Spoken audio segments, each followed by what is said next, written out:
السلام علیکم. کیسے ہیں آپ سب لوگ؟ امید کرتی ہوں خیریت سے ہوں گے. آج جو کہانی میں آپ کو سنانے جا رہی ہوں اس کا عنوان ہے انسان کا المیہ. ڈاکٹر اتم پرکاش ہندوستان کے ایک نامور سرجن تھے. وہ All India Institute of Medical Sciences میں شعبہ سرجری کے ہیڈ تھے. ڈاکٹر پرکاش کو پدم بھوشن کا انعام بھی ملا تھا. سرجری کی عالمی کانگریس 18 فروری کو دہلی میں ہونے والی تھی، جس کی صدارت کی کرسی ان کا انتظار کر رہی تھی. مگر 14 فروری کو ان پر دل کا دورہ پڑا اور اسپتال پہنچتے پہنچتے ان کا انتقال ہو گیا. اس وقت ان کی عمر صرف 54 سال تھی.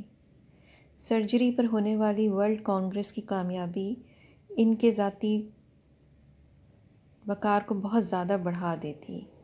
اس بنا پر وہ اس کے معاملات میں غیر معمولی دلچسپی لے رہے تھے.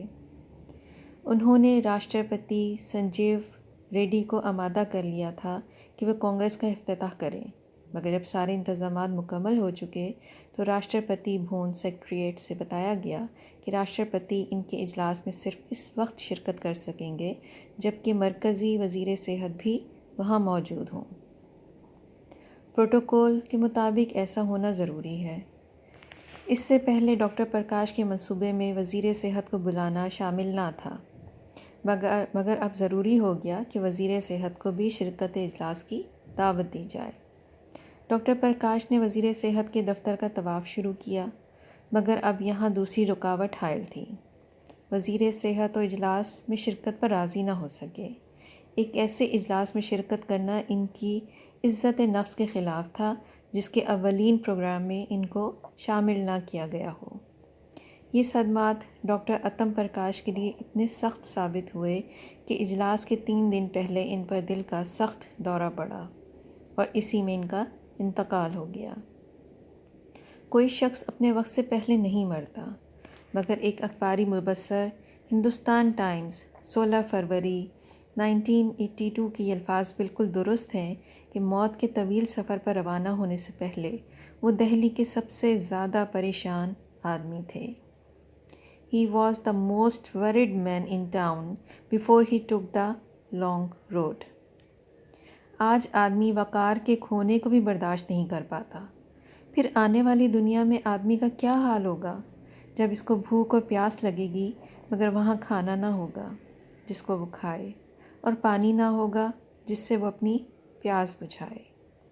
وہ تیز دھوپ میں جل رہا ہوگا مگر اس کے لیے کوئی سایہ نہ ہوگا کہ جس کے نیچے وہ پناہ لے. عذاب اس کو چاروں طرف گھیرے ہوئے ہوگا مگر وہاں کوئی مددگار نہ ہوگا جو اس کی مدد کو پہنچے. وہ انسان جو کنکری کی چوٹ کو برداشت نہیں کر پاتا حالانکہ اس کے اوپر مصیبتوں کا پہاڑ ٹوٹ کر گرنے والا ہے. دوسری کہانی کا عنوان ہے موت کو یاد کرو. کچھوا 500 سال تک زندہ رہتا ہے. درخت کی 1000 سال تک زمین پر کھڑا رہتا ہے. پہاڑ اور دریا کروڑوں سال تک اپنی شان کو باقی رکھتے ہیں، مگر انسان کی عمر 50 سال یا 100 سال سے زیادہ نہیں. انسان جو بظاہر تمام مخلوقات میں سب سے زیادہ اشرف اور افضل ہے، وہ سب سے کم زندگی پاتا ہے. اس سے بھی زیادہ عجیب بات یہ ہے کہ یہ مختصر زندگی بھی ناکامیوں کی ایک مسلسل داستان کے سوا اور کچھ نہیں. آدمی کی زندگی غم اور دکھ سے اتنا زیادہ بھری ہوئی ہے کہ خوشی کے لمحات غفلت کی چند جھلکیوں سے زیادہ حقیقت نہیں رکھتے. بیماری، حادثہ، بڑھاپا، امیدوں کی مسلسل پامالی کا نام زندگی ہے، اور بالآخر اس قسم کے دردناک ایام گزارتے ہوئے ایک دن موت کے آگے شکست کھا جانا.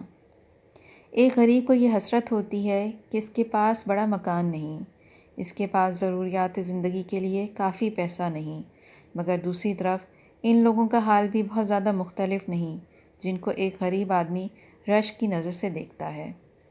دولت مند آدمی کے لیے پیسہ ہونا اس سے زیادہ بڑے مسائل پیدا کرتا ہے جو غریب کو پیسہ نہ ہونے کی صورت میں نظر آتے ہیں. ایک مشہور آدمی جس کے گرد انسانوں کی بھیڑ لگی ہوئی ہو اندر سے اس قدر بے چین ہوتا ہے کہ رات کو گولی کھائے بغیر اسے نیند نہیں آتی۔ غرض اس دنیا میں ہر آدمی دکھی ہے، کوئی ایک صورت میں اور کوئی دوسری صورت میں۔ بالفرض کوئی شخص ناموافق حالات سے بچ جائے اور اس خوش قسمتی کو حاصل کر لے جس کو سکھ اور چین کہتے ہیں، تب بھی کتنے دن تک؟ اگر کوئی شخص اتفاقی اسباب کے تحت خوشیوں کا خزانہ اپنے گرد جمع کر لے تو وہ بھی بس صبح سے شام تک کے لیے ہوگا۔ اس کے بعد اچانک موت کا بے رحم فرشتہ آئے گا اور اس کو اس طرح پکڑ لے گا کہ نہ اس کی دولت اس کو بچا سکے گی اور نہ اس کی فوج۔ ہوائی جہاز کے مسافر پر بھی موت اسی طرح قابو پا لیتی ہے جس طرح ایک پیدل چلنے والے آدمی پر۔ وہ عالی شان محلوں میں بھی اسی طرح فاتحانہ داخل ہو جاتی ہے جس طرح ایک ٹوٹے پھوٹے مکان میں۔ موت آدمی کی سب سے بڑی مجبوری ہے۔ موت آدمی کو یاد دلاتی ہے کہ وہ آج سے اوپر اٹھ کر سوچے، وہ کامیابی کو زندگی کے اس پار تلاش کرے۔ کامیاب وہ ہے جو موت سے یہ سبق لے لے۔